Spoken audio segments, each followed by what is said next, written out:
تعالیٰ نے پیغمبر کی ذات کو نمونہ کیوں بنایا؟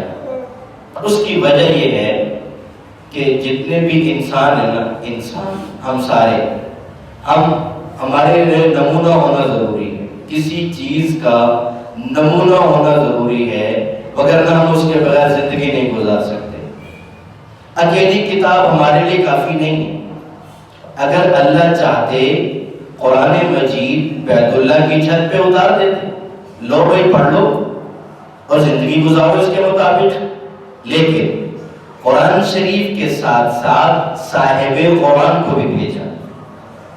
صرف اکیلا قرآن نہیں آیا، ساتھ میں پیغمبر پاک صلی اللہ علیہ وسلم کی ذات کو بھی بھیجا۔ یہ تمہیں بتائیں گے قرآن کی عملی تفسیر ہے، جو قرآن بولتا ہوگا پیغمبر اس کے مطابق ہوں گے۔ نمونہ چاہیے۔ موٹی سی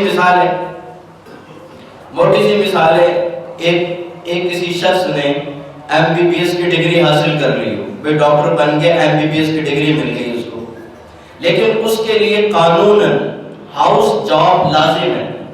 اس کو ہاؤس جاب کا مطلب یہ ہوتا ہے کہ اس کو کسی نہ کسی ہاسپٹل میں کسی نہ کسی ماہر ڈاکٹر کے زیر نگرانی آپریشن کرنا اور دوسرے کا چیک اپ کرنا، دوسرے کے معاملات کو دیکھنا لمبا زمانہ چاہیے۔ وہ نمونے کے طور پر اس کے ساتھ رہے گا، ڈاکٹر کو دیکھ کے پھر اپنی زندگی میں وہ پریکٹس کر کے اگلے کے اوپر بھائی وہ چیک کر سکتا ہے، پریکٹس کر سکتا ہے۔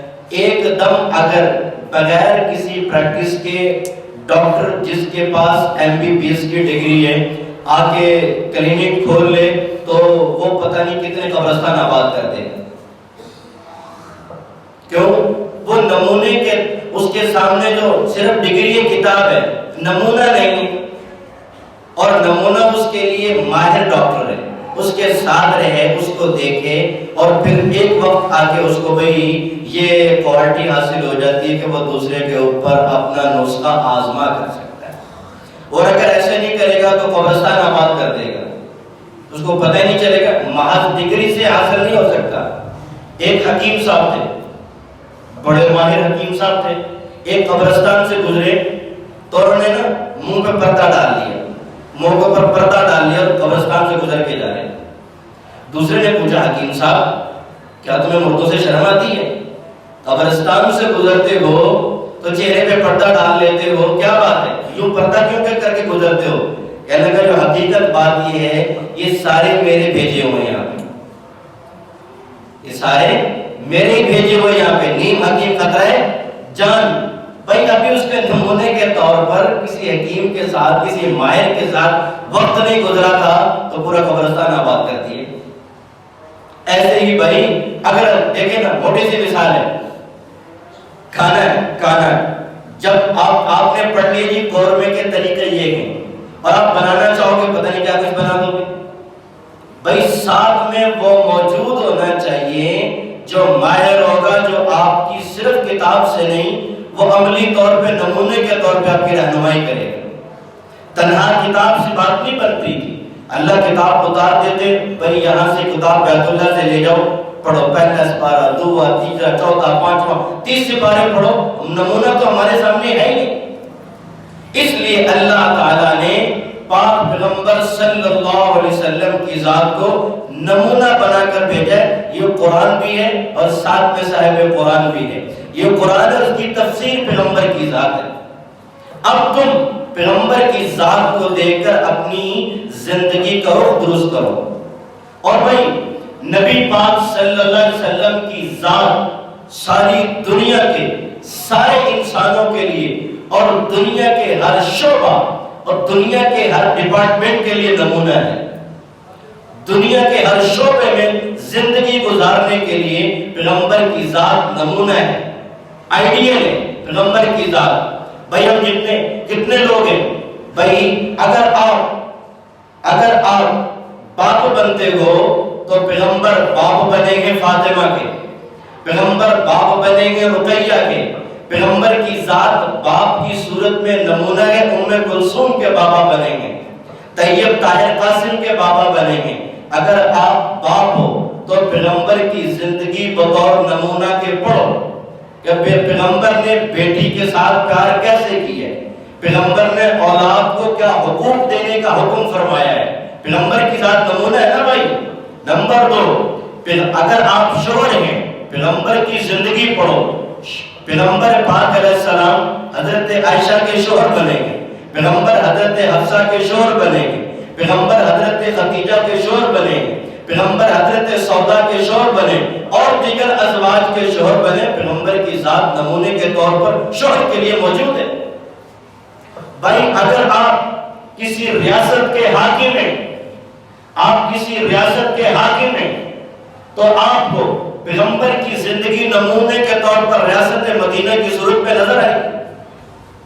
ریاست مدینہ کا اکیلا نعرہ لگا دینا کافی نہیں ہے، عملی طور پر پیغمبر کی ذات موجود ہے۔ ریاست مدینہ کیسے بنتی ہے؟ اگر آپ تاجر ہیں تو پیغمبر کی ذات تجارت کی صورت میں، آپ دکاندار ہیں پیغمبر کی صورت میں، پیغمبر علیہ السلام کی ذات نمونے کے طور پر تاجر کے لیے موجود ہے۔ پیغمبر شام میں تجارت کے لیے گئے، تجارت کے اصول پیغمبر نے بتائے، شریعت نے بتائے، فقہاء نے لکھے گئے، حلال اور حرام کی تمیز کی ہے۔ پیغمبر کی ذات کو اللہ نے نمونہ بنا کر بھیجا، اس کو دیکھو، زندگی گزارو۔ اگر آپ تجارت اور اگر آپ زراعت پیشہ ہیں تو پیغمبر کی ذات نے زراعت بھی کر کے دکھائی ہے۔ زراعت کیسے کی جائے؟ مدینہ کے کھجوروں کے باغات نہیں سنے، مدینہ کی تجارت زراعت نہیں سنی، پیغمبر نے کر کے دکھائی ہے، نمونہ موجود ہے۔ کسی دنیا کے میدان آپ سیاستدان ہیں، آپ کسی بھی پارٹی سے تعلق رکھتے ہیں، آپ سیاست کرتے ہیں، رسول اللہ کی ذات کو سیاست بھی کی ہے، پڑھو ذرا نمونے کے طور پر لاؤ سامنے، پھر اپنی سیاست کو پرکھو، پیغمبر کی سیاست کے مطابق ہے کہ نہیں۔ اگر بھائی آپ مزدور ہیں تو رسول اللہ نے مزدوری بھی کی ہے، وہ جاؤ مکہ کے پہاڑوں پہ بکریاں پیغمبر نے چرائی ہیں، مکہ کے پہاڑوں پر رسول اللہ نے مزدوری کے طور پر ابو طالب کے زمانے میں بکریاں چرائی ہیں، سعدیہ حلیمہ کے زمانے میں پیغمبر نے بکریاں چرائی ہیں۔ پیغمبر کی ذات نمونہ ہے، اور پھر پیغمبر کی ذات کو نمونے کے طور پر صحابہ نے لیا ہے اور کر کے دکھایا ہے، پیغمبر کی ایک ایک ادا کو اپنا کے دکھایا ہے، ایک ایک قول اور فعل کو دل میں اتار کے صحابہ نے دکھایا ہے۔ الغرض رسول اللہ صلی اللہ علیہ وسلم کی ذات مبارک دنیا کے ہر شعبے کے لیے، دنیا کے ہر معاملے میں نمونے کے طور پر موجود ہے۔ اگر کمی ہے تو ہماری اندر ہے جو لینا نہیں چاہتے۔ رسول اللہ نے تو چھوڑا کچھ نہیں، قیامت تک کے واقعات، قیامت تک کے حالات، تمام چیزوں کو واضح کر دیے۔ ہمارے لیے پیغمبر کی ذات اللہ کہے تمہارے لیے نمونہ بنایا بابا، بھائی نمونے کے طور پہ آئیے، اور رسول اللہ کی ذات آئیڈیل کی صورت میں آئیے، اس کو اپنا آئیڈیل سمجھو، غیروں کو نہ سمجھو۔ صحابہ نے پیغمبر کی ذات کو لیا، اللہ کی قسم ایسا لیا کہ آج تک دنیا حیران ہے۔